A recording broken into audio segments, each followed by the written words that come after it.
Guys, welcome back. My name's Nick and this is going to be part 3 of my ae86 respray series. And I'm going to start this video off by showing you my spray booth, which is just a repurposed shipping container.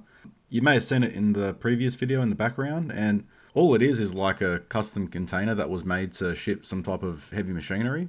And we actually found it on Gumtree. I can't remember if it was free or if it was extremely cheap. It might have only been a couple $100.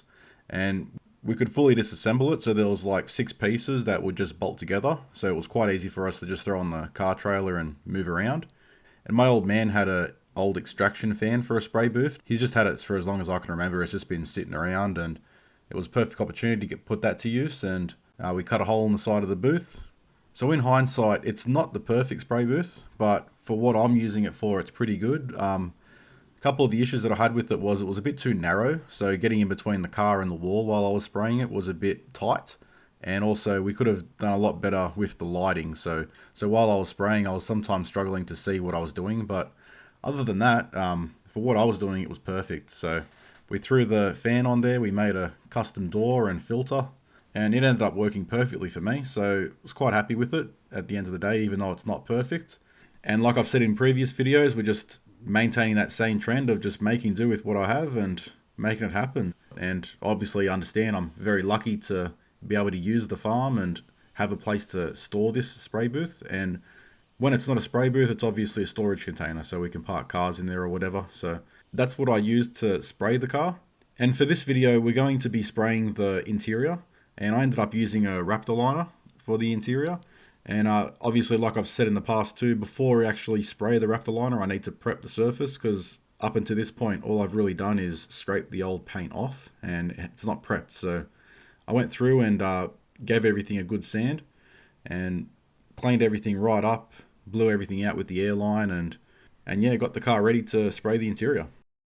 Okay guys, so I'm finally in the booth ready to spray some paint. It's been a lot of work to get here, but before I spray anything, I thought I'd give you guys a look at the work I've done.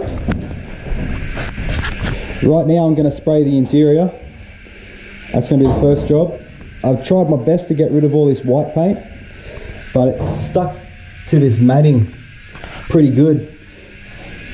The matting, it's like a tar matting that the factory puts in, and some parts it was easy to get off, but it really stuck to other bits, so I decided to just leave it and sand it. I used 150 grit just so the paint that I'm using will stick to it. This is what happens when you put thinners on it. It just melts into it, makes a big mess. I just thought, nah, just sand it and paint over it. Where you can see this black paint is where there was rust between the seams. And all I did was I just separated the seams and cleaned it out as best I could, and that black paint's like a rust guard. It converts the rust and supposedly stops it. Let's see how it goes. I'm going to spray the interior with the bed liner up to here. That's where the front seat is, and I'll stop here on this brace. The rest of the car, I just sanded the flat panels with the DA sander. I started out with 180 grit, and as I could start to see through the white paint, I swapped over to 400 just so that I wouldn't cut through to the metal. I did all the door jambs just with some Scotch-Brite and some thinners. Just melted away that acrylic, and the abrasive really helped cut into it.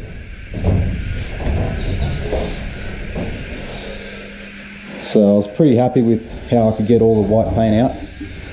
It's pretty much all factory paint except for this quarter here that's been replaced. They replaced the whole quarter. You can tell the spot welds have been drilled out and re-welded. So the whole quarter's been replaced up into here. There's a seam there, and there's another seam, where is it, up here. That's exactly the same on the other side too, so they've obviously replaced that a fair while ago. It's been done pretty well. I didn't know until I took the paint off. So yeah, I'll get on to wax and grease removing stage and masking, and I'll start painting. So this was the first time I ever masked the whole car up, and I found out pretty quickly that masking the whole car actually takes a lot of work, and I need to allow a lot of time to get it all masked up right.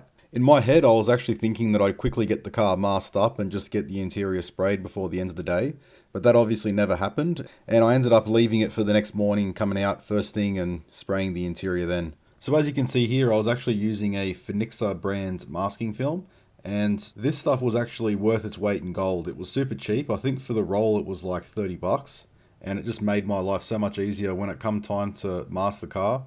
Out of all the times that I masked the car at the farm, I never run out. I still had plenty left over once I'd finished the whole respray, so one roll of this got me through the full respray no problems, and I've used it later on to mask up my house when I was painting my house, and yeah, it was just a really good product. And as you can see here, the masking was taking so long that I decided to clone myself, because you know, as the old saying goes, if you have 2 people working on a job, it's going to get done 3 times as fast. And this plastic has also got a lot of static to it, so any kind of dust or overspray gets attracted to this plastic and sticks. So, and as you can see here on that side window, the plastic actually says paint this side. Now the reason for that is because it's actually directional, and the plastic actually has a finish on it that obviously attracts the dust and has like a static to it, but it also makes the paint stick.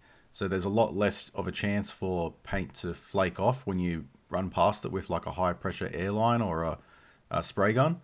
So you definitely want to make sure you put the plastic on the car the correct way. And yeah, so once I got the car masked up, I believe this is the next day, I started out by giving the car one last blowout with an airline. I gave everything a good going over with wax and grease remover one last time because it had been sitting all night.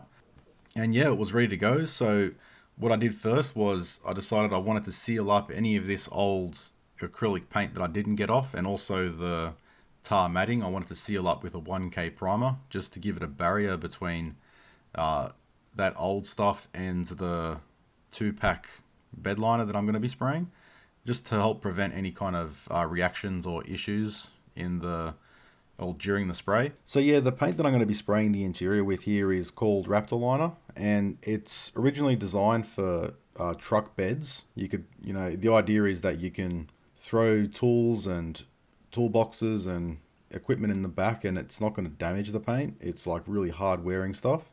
And the reason I sort of decided to do it on the interior here was because most of the time I drive the car around with no interior anyway, and I had big plans on, you know, going drifting and like, you know, using the car as a bit of a workhorse. So I didn't want to have to worry about, you know, a really nice paint job on the interior and not want to throw a trolley jack in the car or throw a toolbox or something in there. So I wanted this car to be almost like a bit of a utility.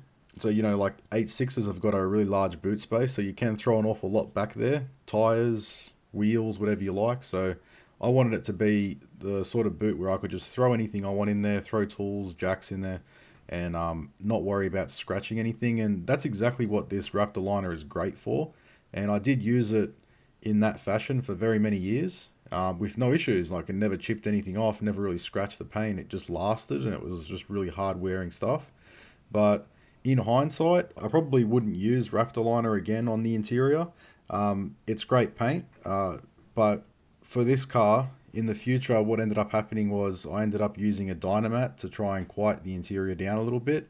And also, on top of the Dynamat, I installed a mass noise liner and then a carpet. So you can't really see the Raptor liner anyway, and whatever paint would be under that interior was going to be protected anyway. So I could have just used normal paint. Obviously, using normal paint would have had its own issues. Like, I would have had to do a lot more prep work. I would have had to taken a lot more time and effort in actually spraying the paint and getting it looking nice without getting any runs or anything, where the Raptor liner didn't really have that issue. But yeah, at the end of the day, I am going to be running a full interior on this car, so actually painting the interior in anything was kind of a waste of time and a waste of money. But if I was to run it with no interior as like a workhorse track car, the Raptor liner was perfect. I ended up using Raptor liner at the bottom of the car. I ended up just painting the undercarriage of the car in a black Raptor liner. And that's something also that I'd like to mention, is that this Raptor liner is a tintable Raptor liner. So you can add your base coat, and it just comes in a clear form, and you just add whatever base coat you want to tint the Raptor liner the way that you want. And being the tintable version, and obviously like I've painted the car white, didn't get very good coverage. It took a lot more product than I expected. I think at the end of the day I ran out of battery on my GoPro, so I didn't film the whole process of me spraying it. But like I said, at a later date I ended up painting the undercarriage with just a traditional black Raptor liner that comes in black, and that was a lot better to use. Like, it really covered a lot quicker. I didn't have to put as many coats on, so I was much happier with the original black Raptor liner. Yeah, I'd highly recommend it. It's super hard wearing, and underneath my car I've actually had issues where I bottomed out. Like, I beached my car coming off the trailer of a car trailer and scraped a bit of the liner off. It was very easy to patch up. It was just a matter of like getting a little bit of Raptor liner on a sponge or a microfiber towel and just dabbing it up there, and you can match the finish pretty close, and it's not noticeable that there's been a repair there. So it's really good for the undercarriage of the car. I'd definitely use it again painting underneath my car, but would I paint an interior with it again? Probably not. But anyway, it's like one of those things where, you know, you live and you learn. It doesn't really make any difference to me at the end of the day, because like I said, I'm planning on running a full interior now anyways, so you're not going to see the Raptor liner, but at least it's all one color. So another thing that I wanted to mention about this Raptor liner was this tintable version. The way it works is obviously you just open the bottle, you add your hardener into it, you just fill the hardener up to a line, and then you're supposed to add the base coat, that whatever color that you wanted to add in, you add the base coat up to the next line. And the thing that was pretty annoying was there wasn't enough room to put enough base coat into the product, so I ended up referring to the technical data sheet and seeing how much base coat was supposed to go into one of these bottles. And when I measured up the amount of base coat that I needed, it just didn't fit in the bottle. So yeah, it was just something that I had to sort of figure out on the fly. So from memory, what I did was, when I ran out of room, like for base coat, I'd shaken the bottle up and I'd pour some out, and then I'd fill the rest of the base coat in there just to get the correct amount in. But it wasn't ideal. It was just something I didn't like. Probably if you were going to do a big job like this, the best thing to do would be to have like a mixing tub to just mix all the products together, the correct amounts. But even though the way that I did it wasn't ideal, it still worked out just fine. And here's a little tip for you guys. If you've got like a fresh tin of paint that you don't really want to pour out and make a big mess, all I needed was just a little bit extra. So all I did was I got my mixing stick and I dipped it in the paint. And as you can see here, I just used a dipping stick to run the paint off into the tub that I was measuring. It's just a clean way to just get a little bit of extra paint, because if you tried to pour this out of that tin, even like a small amount, there's no way you'd do it without making a big mess. So this way was, I think, the most efficient way to do it. So yeah, as you can see here, the GoPro stopped working. I ran out of battery, and here's a couple of shots of the car when it was finished.